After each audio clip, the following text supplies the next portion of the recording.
you can hear me. We lost you on audio.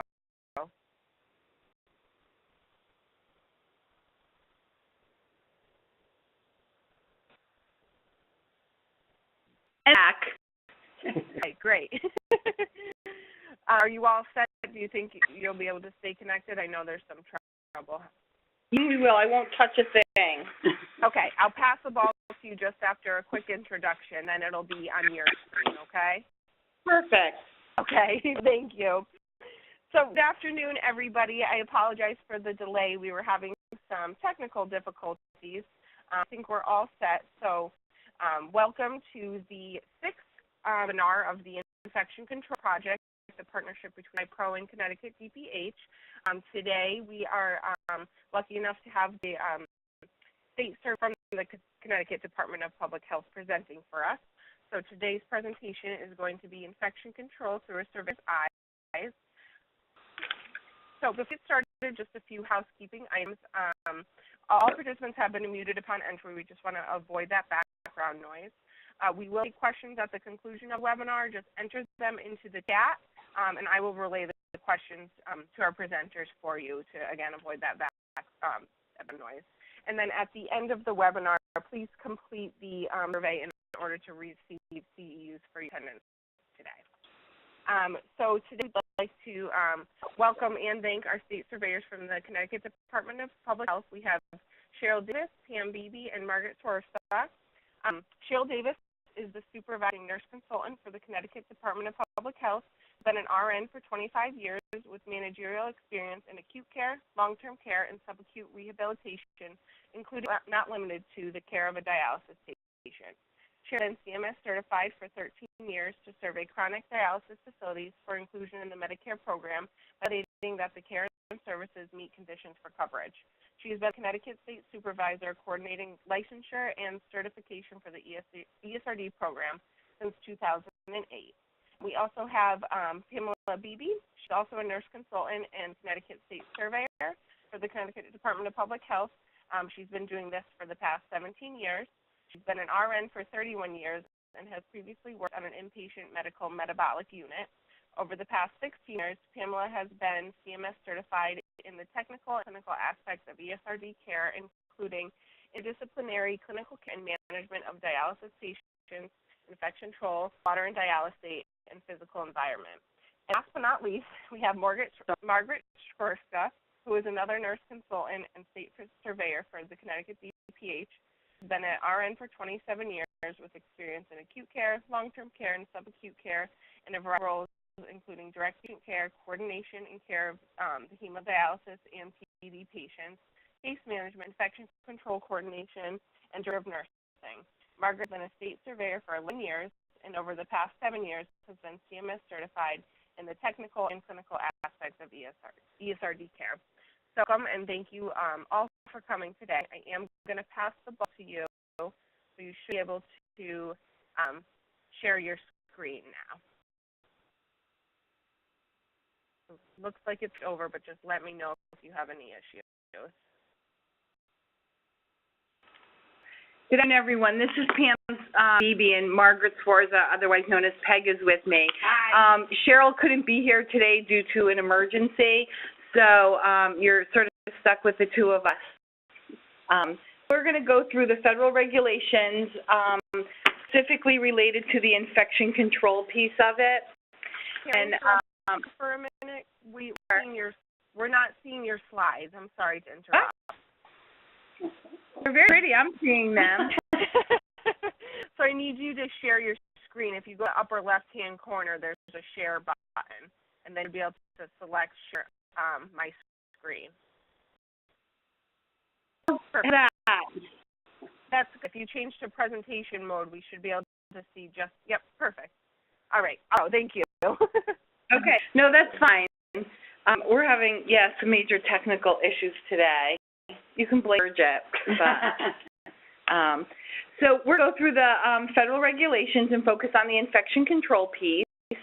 For a lot of the listening to this presentation, I'm sure a lot of it is things that they've heard in the past.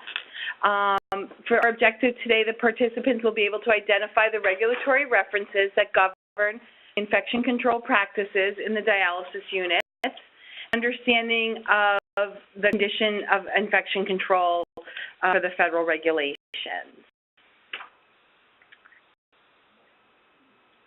I just want to do one thing, sorry. What we're looking at. When we get into, obviously, when we get to a unit, our first plan is to tour the unit. We look for observations of care delivery, we interview staff and patients, we review medical records, review facility logs, policies and procedures, and QAPI. And that's sort of our first impression of the unit. Obviously, if we walk in and everything looks, very organized, we'll look at things in a different view than if we walk in and it's sort of chaos and there's blood and garbage and debris on the unit.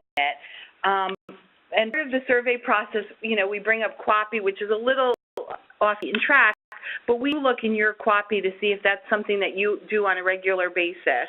Do you review your own infection control practices, take observations of your staff, and if you've identified issues, do you bring it to QAPI so your governing body is aware of it and form an action plan to see how you're going to make improvements in your systems forthcoming? We're going to go through each of the tags, V111, and that is related to the facility must provide and monitor a sanitary environment. And obviously that's the use of standard precautions, and the CDC definition of a sanitary environment is the environment that meets the standard for precautions for an inpatient hospital setting with stringent precautions recommended for the dialysis units due to the increase for contamination with blood and pathogen microorganisms. And this is what we look for as far as we look for that you're doing, surveillance rounds, you adhere to your infection control policies and procedures. We do interview patients, and patients are aware of every single thing that goes on in a dialysis unit, and they are more than willing to share about that. They can tell us who woke up on the side of the bed as well as who doesn't wash their hands on a regular basis. We do look that you have policies and procedures to address the minimum levels of care, and that is prevention of transmission of bloodborne viruses and pathogens, pathogenic bacteria among patients, testing for hepatitis B, and must be in compliance with the state law related for annual flu vaccinations. 112 talks about the whole vaccination of susceptible patients against hepatitis B, isolation of those patients, conducting surveillance for infection and other adverse events, conducting infection control training and education. The regulation that talks about that every patient on an annual basis in their care plan have infection control education. While it may not always be in the care plan, we do look for evidence of that someplace in the record. Must wear disposable gloves when caring for patients or touching patients' equipment. At the dialysis station, must remove the gloves and wash hands between each patient and station. This is probably the biggest finding that we have on a regular basis. A lot of times, staff will, they like they're in the station so they can sort of touch and go about their business in that station before changing their gloves. They have to be aware of the clean to dirty, from touching the machine to touching maybe a patient's access. So we do look for that. We look to see that they're looking at exposure to blood and body fluids, including and disinfecting the chair and station, which has somewhat been helped by the fact that CMS has now sent out an S&C letter that indicates that you cannot clean and or any part of the station while the patient is still there. To us, that's a huge benefit. It always was unclear of when you could start cleaning. The expectation is the patient has to depart the area before any part of the station is cleaned. This refers to the machine, the chair, the back counter, if that's where the patient's belongings have been placed. Occasionally patients will place their belongings on the floor. That's not appropriate. they're going to put them on the back counter, that's fine. That just needs to be cleaned after each patient. That gloves are provided to patients and visitors if they assist with any procedures for potential exposure. Obviously, that is specifically holding their access sites. That is an area where we do see cross-contamination happen, in that the patient will hold their access site, they will remove their glove, not either cued by the staff to perform hand hygiene, not offer hand gel, and they either proceed to go talk to a neighbor, proceed to the scale, touch the button, the bar, and then exit the unit. So with V113, we're looking at computer keyboards. We consider those are always contaminated. Hand hygiene then is imperative after contact with the chairside computer, before contact with the patient, regardless of whether the contact with the computer has occurred with gloved or ungloved hands. Those computers are usually shared between patients in some areas. Some facilities now have the machines that have the keyboards embedded into the machine. However, for the shared units, if they're going to be the staff to use those, they need to perform hand hygiene prior to their next activity. This is basic, but a lot of times staff don't always think this through. When should gloves be changed? When soiled, when going from a dirty area or task to a clean area or task, when moving from a contaminated body site to a clean body site on the same patient, touching one patient or their machine and going to the next patient or the machine. Well, a lot of times, the machine at station 1 will alarm, the nurse is there. Or she's at station 2, she'll be at station 2 doing whatever she has to do. She hears the alarm, goes over, resets the alarm, and goes back to patient at station 2. It needs to be, obviously, glove removal and hand hygiene between those two areas.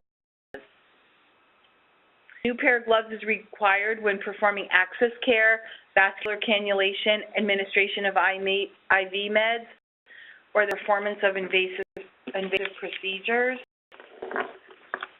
Obviously, if staff have a pair of gloves on and they're doing things with the machine and then they have to access somebody, they have to either cannulate their access or, do CC care, that would require a new set of gloves.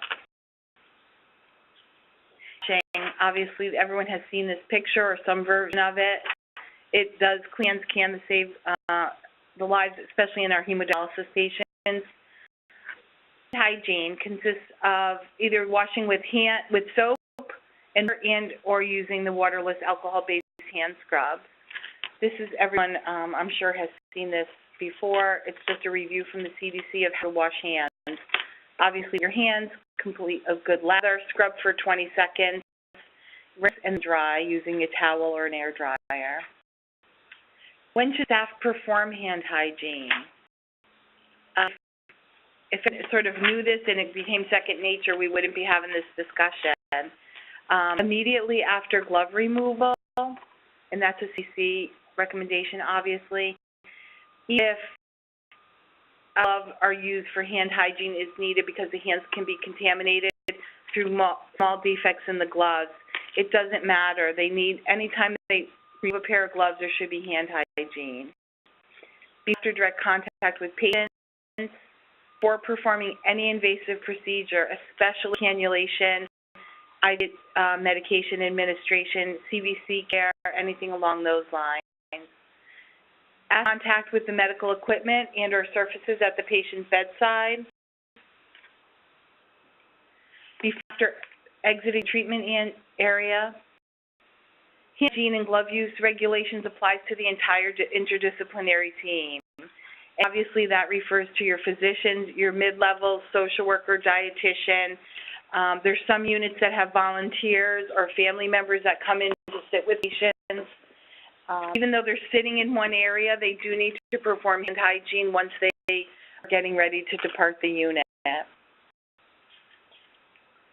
115, staff should wear gowns, face shields, eyewear, or masks to protect themselves and prevailing of their clothes when performing procedures, when spurting and or splattering of blood may occur. We do expect PPE to be worn when they're in the unit within the chair radius. Gowns must be impervious to fluids, not just fluid resistant. Homes do not have to wear the gowns, obviously, when caring for themselves. The home partners should be taught to wear appropriate PPE. To not eat, drink, smoke in the dialysis area and/or the lab. When wear your PPE, each large dialysis organization has their own policies and procedures. We will look to see that you follow those. For CDC recommendation is during initiation and termination of treatment, time manipulation of access needles or catheters, administration of meds through the extracorporeal circuit or via subcutaneous route, during reprocessing of the dialyzers, which in Connecticut that's not something we do any longer, cleaning and disinfection of patient equipment and supplies. People ask, if someone just calls us over, if you're comfortable, you think it's just going to be a question, you don't require gowns to be worn at that time. Obviously, it's any time that you're working with the dialysis machine or circuit. Hemodialysis station should be discarded, dedicated for use for a single patient, or clean and disinfected before being put into a common area or used for another patient. Non-disposable items that cannot be cleaned and disinfected should be dedicated for a single patient, i.e. cloth-covered blood pressure cuffs. A lot of facilities now are going to the plastic ones, or they're going to the individual boxes for patients. Those vials taken to a station can only be used for that patient. We don't encourage medications to be taken to the station. It's recommended that there's a med area that's away from the patient station. The CDC does not recommend med carts being brought to the stations either. Rather, staff get them in a separate area and bring them just individually to the patient station. Items placed on top of the dialysis machines or inside any baskets are considered contaminated and should not be returned to clean common areas. A lot of things that have been brought up in the past of this are related to rolls of tape. We encourage single-use rolls of tape that can be discarded afterward, and bringing as little as possible to the patient station. Thermometers, if you're going to have the electronic ones, they need to be wiped down after each use. E117 is a designated clean area for the preparation of medications, which I just referenced. We look for a separate clean and dirty supply and equipment area, especially during prep and handling of meds. Prepare medications from a multi-dose vial in a centralized area away from the station and deliver separately to each patient. And that difference is going back and forth, not sticking them in a pocket and going patient to patient. Do multi-dose vials from station to station. Do common carts for the delivery of meds. According to this,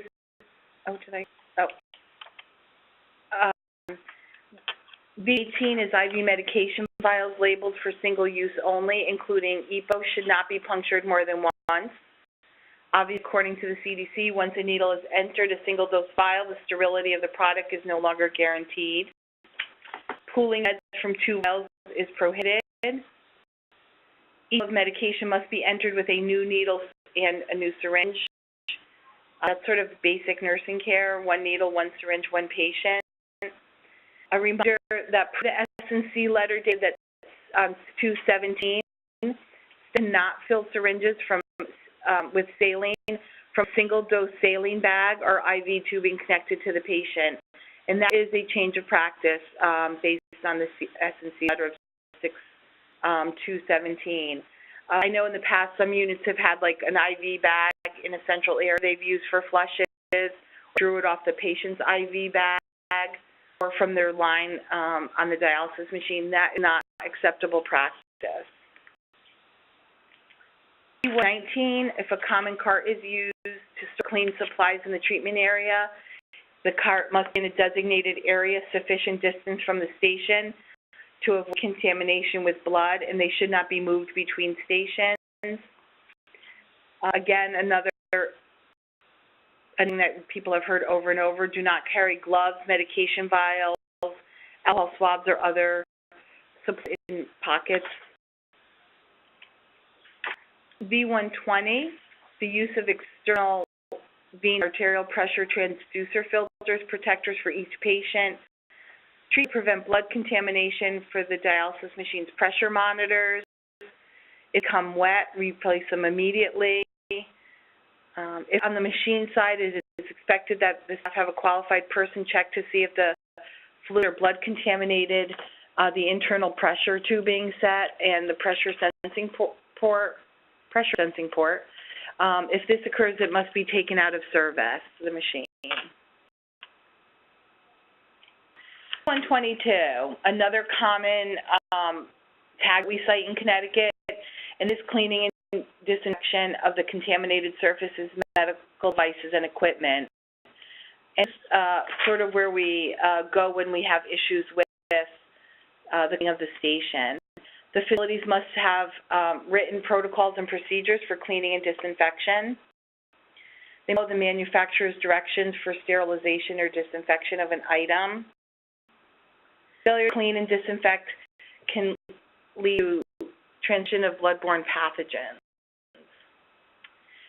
The station includes the machine, the water connection, dialysis concentrate containers, connections, the hands and connectors, the chair, this bucket on the side of the machine, anything, sort of stand back and look at the machine and sort of put an invisible square around that area. So anything in there is considered the station. Disinfection must be completed by mechanical cleaning, obviously remove debris. Staff should discard all fluid, including the prime waste, and then clean and disinfect the prime waste container. This is frequently missed by staff and often cited. And as I referenced earlier, that station we also consider the back counter if a patient has put their belongings there. Staff clean and disinfect all items such as scissors, thermometers, clamps, stethoscopes, pressure cuffs, and TVs. And by these, I usually mean the TV remote control. TVs are hung up on the ceiling. Exercise extreme caution to prevent cross-contamination. That was sort of a phrase that we used to use. However, now the S&C letter that has come out that said that the patient has to leave the area prior to cleaning, extreme caution probably is not a big of a problem. In treatment chairs, thoroughly disinfected. We do that it's thoroughly extended when you're cleaning it, as well as the sides are opened if it's possible with the chair. The legs are brought up, not just sort of wipe the chair quickly. We tend to, the phrase cursory cleaning is not accepted, or that we've monitored or we've seen cursory cleaning. That is that we can't see that it's actually been wiped down, that the wetness is being maintained on it for a period of time. That all areas are, in fact, have contact with the disinfectant. As I said earlier, the chair is thoroughly extended. This is another S&C letter that also came out on 6/2/17, indicated the previous patient must completely vacate the station before staff begin cleaning and disinfection of that station. Should not be moved until they are clinically stable. And that is the CMS survey and certification letter that came out in June, which has, for us, given a lot of clarity to the area. Before it was just use sort of good judgment. But this is very directive. It's not to be cleaned until the patient has left. 124 to 127 focus on hepatitis B seroconversion and vaccination. Obviously, all facilities should know their patient's hepatitis B serological status before admission to the unit. If the results are not known and the patient is tested upon admission or intake, the patient, they should have the results within 7 days. However, we do expect that that patient is placed in isolation until that time.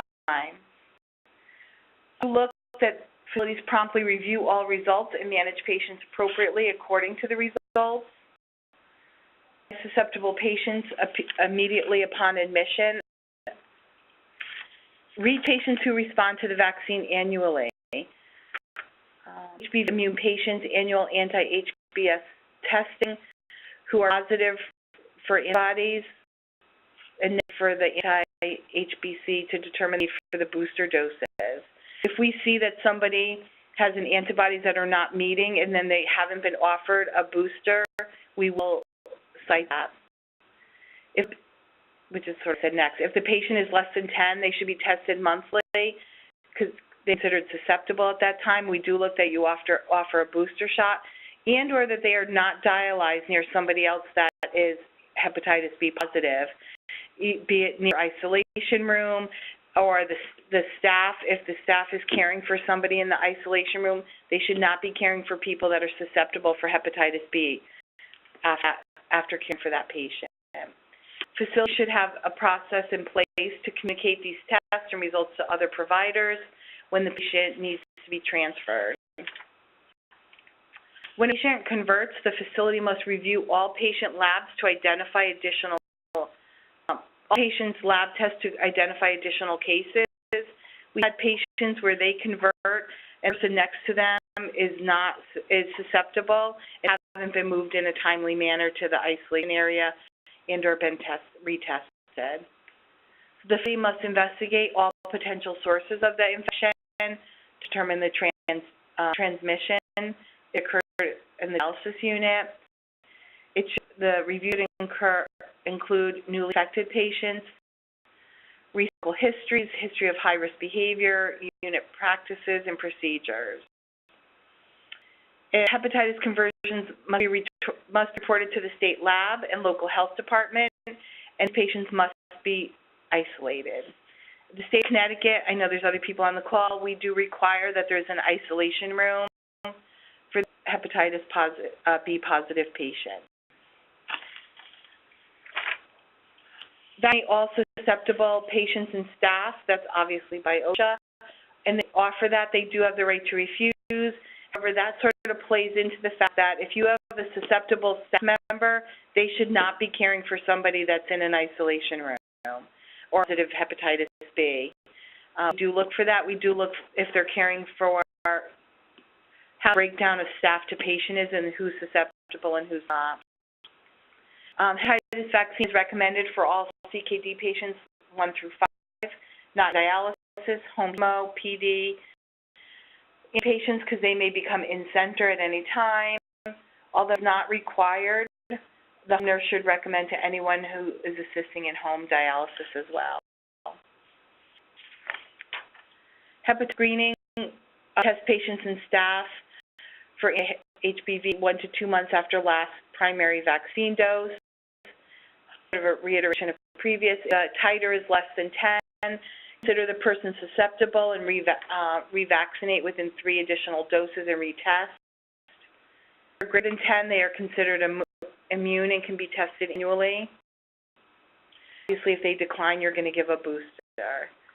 If patients or staff fail to develop titers after the second round, they are considered primary non-responders and remain susceptible. Monitor monthly for HBsAg. I know of the isolation of the hepatitis B patient. They must separate room and is staffed so the patient can be visually supervised at all times. A separate room door must be closed during activities that cause spurting of blood. The hepatitis B virus, it can survive on environmental surfaces for up to a week. So a lot of times people say, oh, if we have a hepatitis patient, is it for isolation? Could we use the isolation room for overflow the next day? That's not acceptable. If this B positive patient is on census, the isolation room should only be used for those patients. If he has home training, they must have a policy procedure in place to prevent cross-contamination. If you have hepatitis B patient that's going to be training. V130 and 131 continue to talk about the isolation of the hepatitis B patient. They must have a dedicated machine, equipment, instruments, supplies, medications that will not be used by hepatitis B susceptible patients. Sort of reiterates of just bringing what you need into that room when you need it. Staggering for the hepatitis B positive patient should be immune and not care for susceptible patients on the same shift. Staffing patterns should reflect that. We've had a couple instances where staff that are covering the isolation patient come out there susceptible the whole time. So when they're in the isolation room, isolation gowns in the hepatitis B room cannot be hung or reused. The potential for cross-contamination is too great. Each time a gown is used, it must be discarded upon removal. Again, reiteration of earlier, gowns must be impervious to fluid. Protection needs to be placed when accessing a site. When this B patient is discharged and the room is terminally clean, everything brought into the room that cannot be cleaned and disinfected must be discarded. Again, be careful of what supplies you bring in there if they're not needed. The cabinets, just putting something in a cabinet does not make it a clean area if you're in the isolation room. The facility must provide V132 infection control training. The facility must provide intensive efforts to educate new staff and re-educate existing staff following the facility policy. We do look for that on an annual basis and staff files as well as in patient files. We're looking at hand hygiene, PPE, infection control practices, and hemodialysis, and the difference from standard precautions are reviewed. The hepatitis B isolation precautions, infection control techniques for the initiation, care, and maintenance of access sites, and transmission of bloodborne pathogens, pathogenic bacteria, and other bugs. We look to review that education has been held annually. Proper handling, preparation, and administration of IV medications, maintaining aseptic techniques, methods to clean and disinfect equipment and environmental services, to minimize the transmission of microorganisms, monitor and implement biohazard and infection control policies and activities.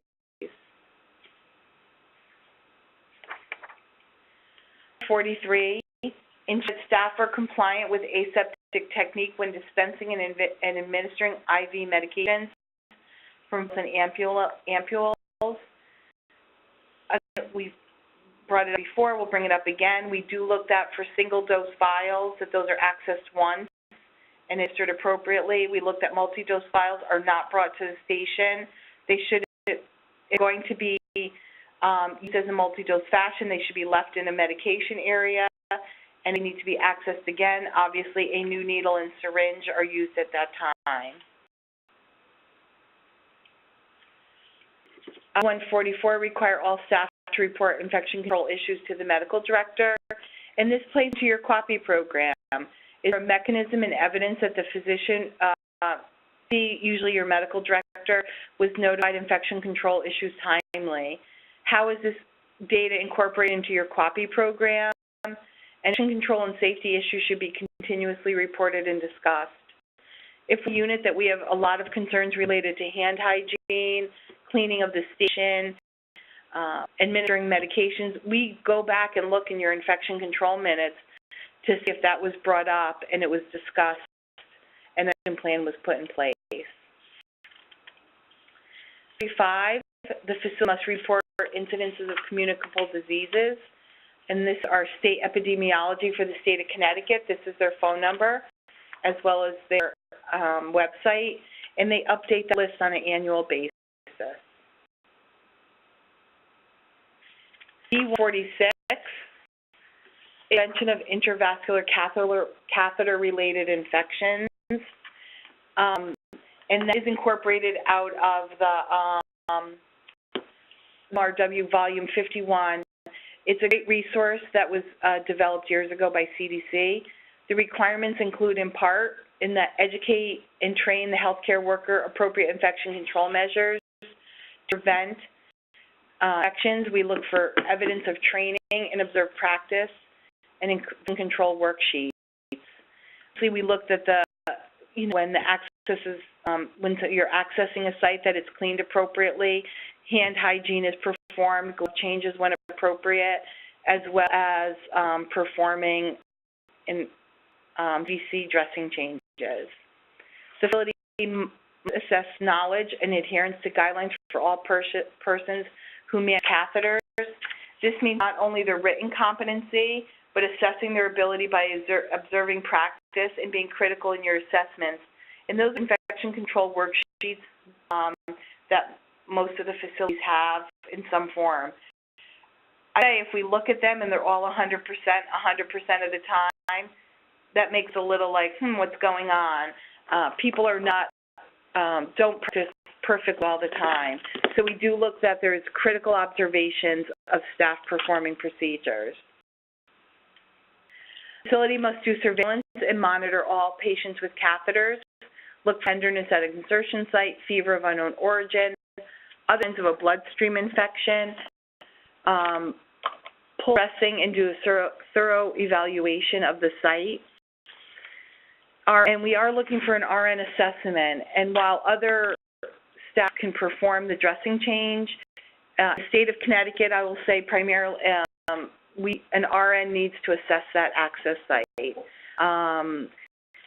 It's not in the, for an PN, it's not in the nursing practice scope to do assessment. They can data collect, but in Connecticut, an RN assessment has to be completed. Obviously, the migration of skin organisms through the insertion site and into cutaneous catheter tract results in colonization at the catheter tip, contamination of the hub resulting in intraluminar colonization of the catheter. Antibiotic lock solution should not be routinely used to prevent bloodstream infection. Staff practice is continued. Patient and staff need to wear a surgical mask when performing a dressing, access catheters per recommendations of the 2006 KDOQI Vascular Access Guidelines. We do look when masks are on that they're pinned at the nose, they're secure over the nose and mouth. We will see people that have them below their nose, their nares are out, or they're not secured at the bottom. And that is the patient and the staff. If there's a visitor in the area, which we would not expect, anyone that's in the area during that dressing change needs to have a mask secured and on appropriately. Wearing clean gloves and avoid touching the exposed surfaces. Use of the aseptic technique. Change gloves and perform hand hygiene when moving from dirty to clean activity, i.e. if you're removing the old dressing, you're going to change your gloves, perform hand hygiene, and apply new gloves. 48, for all hemodialysis catheters, CVCs conduct surveillance and investigate events leading to an unexpected or fatal outcome. We looked at facilities monitor trend or CLABSI rates, obviously assist identifying lapses in infection control practices. This is part of your adverse event monitoring or CLABSI program. Be the ones to find that you have a problem with infection control. That is something that the facility is aware of. It should be discussed and it should be in their CLABSI program. For us to come in and be the first ones to identify that either you're not tracking your infections, you're not tracking if it's the same caregiver, the same station, the same shift, then that's a problem. We do expect that when you drill down, when you have infections or your infection rates spike, that you're looking at all those areas. The caregivers, the shift, the day of the week, the station. Is there a problem? Is there an air vent? Is anything out of the ordinary? You have that, and we come in and see that they've identified it in CLABSI, and that's our goal, is that you're identifying the problem, not us. The core survey process for infection control, in a nutshell, because that was in a nutshell. We're going to get to the unit. Our first, once we unload, our first plan is to do a tour. We're going to do a flash tour and observations of of your environment and care. We're going to observe initiation and discontinuation of dialysis. Catheter care, we're going to look at changeover. How's the staffing? Does it sort of get chaotic? Does hand washing fall down during that time? The disinfection of your station, the use and disposal of non-disposable items at prep. We're also going to look at active QAPI oversight of infection control program to ensure that at a minimum you're tracking and trending positive blood cultures, incidents, you have a surveillance program in place, you're looking at your vaccinations, you have to keep track of your staff and patient education, your hepatitis B conversions, and obviously any other outbreak. The core survey process, QAPI has taken a center stage. CMS is looking at anything that goes on in the unit, the QAPI program, i.e. that means management and the governing body, that they have a system in place to ascertain what's going on the front line. So some of the top 10 deficiencies. This is the state of Connecticut, but there is some data I'll show you on the next slide. In the state of Connecticut, the number one finding that we have, the number one deficiency is infection control, and that's the V113, and that focuses on primarily hand washing, i.e. with glove change, not changing gloves, going patient to patient. So that is our number one thing, and it has been probably for the past several years. Our number fourth finding in the state of Connecticut is the V122, and that's also related to your station cleaning, and that's related to was the entire station cleaned, the back shelf, the chair thoroughly cleaned, and not cursory cleaning. That we can see that there's been contact time with the disinfectant that's being used.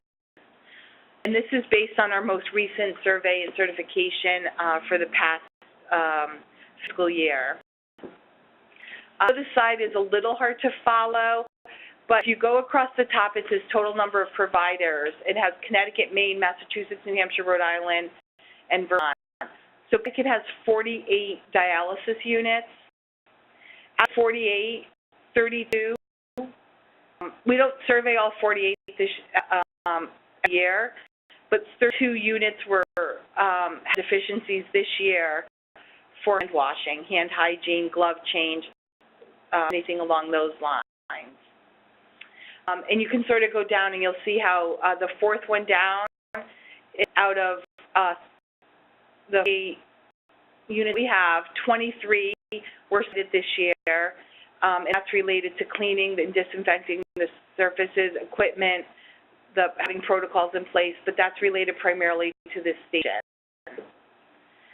You can, if you want, if you're from other states, we don't have, Maine has 17 units, Massachusetts has 84, New Hampshire 18, Rhode Island 15, and Vermont 8, and that's those data for those as well, and that's off our most recent. And these are only federal surveys that have been conducted in the past fiscal year, and this was run last week, so it is the most current information that we have. And that's it. Do you have any questions? So, ma'am, I do have a question in the chat. I'm going to remind everyone that you can submit questions in the chat, and I can relay them. Okay. So we got one earlier while you were presenting, talking about the new CMS guidelines for station disinfection. So they asked, I know we can clean the station until the patient is physically on. Can we strip the machine while they are still sitting, holding their access? No. Yeah, and that's fine. You know, you're just going to discard it, but you're not going to, we don't expect any cleaning to occur. It doesn't really save time. It probably saves a minute or so. But CMS is the fact that they don't want anything cleaned on that area. It's actually a new S&C letter is one that we're thrilled with. The example I always use is how many times have you been in a doctor's office still getting examined and they come in and clean the table around you? Obviously, that's not acceptable, so there really should be, that's their area why they're being dialyzed. Okay, great, thank you. Does anybody else have a question? I'm keeping my eye on the chat, but I don't see anything else coming through. I did ask if we would distribute the slides, so those will be emailed within 2 hours with your CEU certificate. Does anybody have any questions while we have Pam on the line? I'm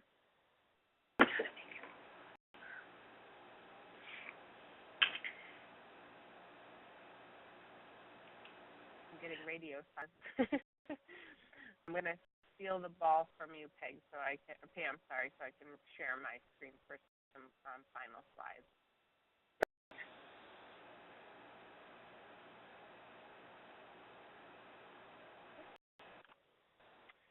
First of all, I definitely want to thank Connecticut DPH, and Cheryl couldn't be there, but also, Pam and Peg for your hard work. This was I'm not sharing it. Sorry, I'm not sharing my screen. We're all having technical difficulties today. Share.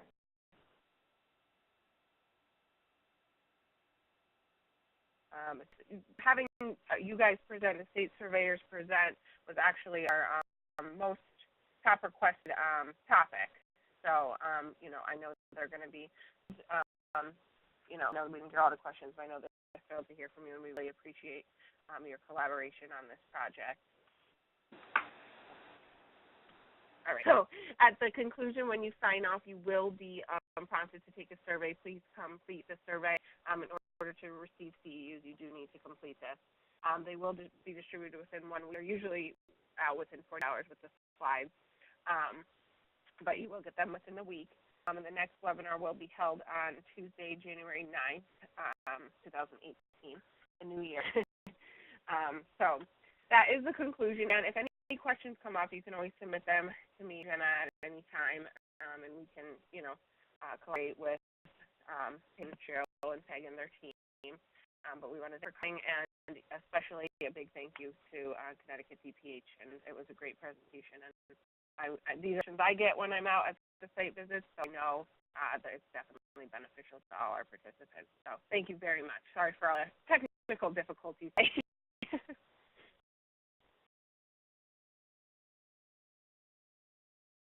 I don't get any other questions come in, so I am going to go ahead and end it. Do you have anything else you want to add, Pam, while I do have you?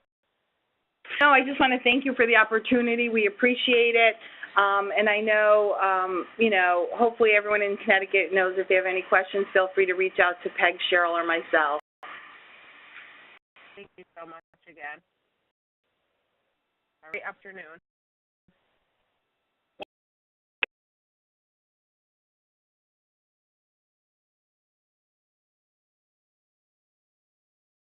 Pam, on the line by chance? I did just have a thing come in, if you have a minute. Okay. Someone did ask, are the chase boxes considered part of the station, and do they need to be wiped down in between patients? That's an interesting question.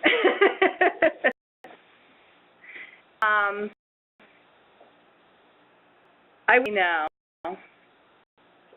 I probably have to look that up a little bit, because they're sort of in the back there, and a lot of them are in between patients. Right. There's always like one chase box per chair. Okay. No, but maybe further digging.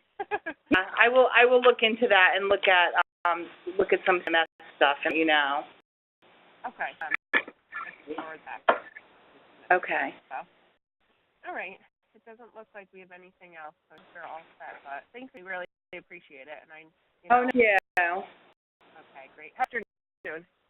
You. Bye.